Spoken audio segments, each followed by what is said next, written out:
Positionnez le triangle blanc en face de l'aiguille des heures. Lorsque l'aiguille des heures arrivera en face du symbole du volant barré, cela signifiera qu'il ne vous reste plus que 30 minutes de conduite avant de faire une pause. Le triangle blanc à côté du volant barré vous indiquera que la période de 4h30 de conduite continue sera écoulée. La réglementation permet 2 périodes de temps de repos consécutifs, 9h ou 11h. Lorsque vous avez terminé votre journée de travail, positionnez le triangle blanc en face de l'aiguille des heures.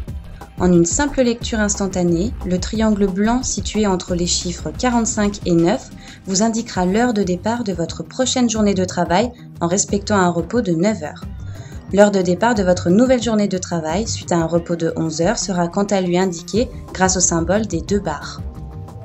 La réglementation exige une première pause de 15 minutes minimum et d'une seconde pause de 30 minutes minimum.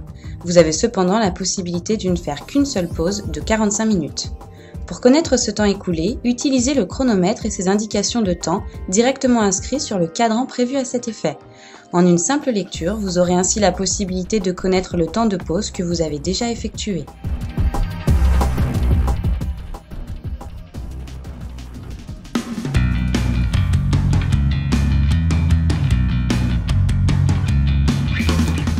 La réglementation impose un temps de conduite et de travail maximal sans pause intermédiaire de 6 heures. Pour le calculer, positionnez le triangle blanc en face de l'aiguille des heures au début de votre prise de service. Lorsque l'aiguille arrivera en face du repère 30 de la couronne, le conducteur sera obligé de faire une pause de 45 minutes minimum.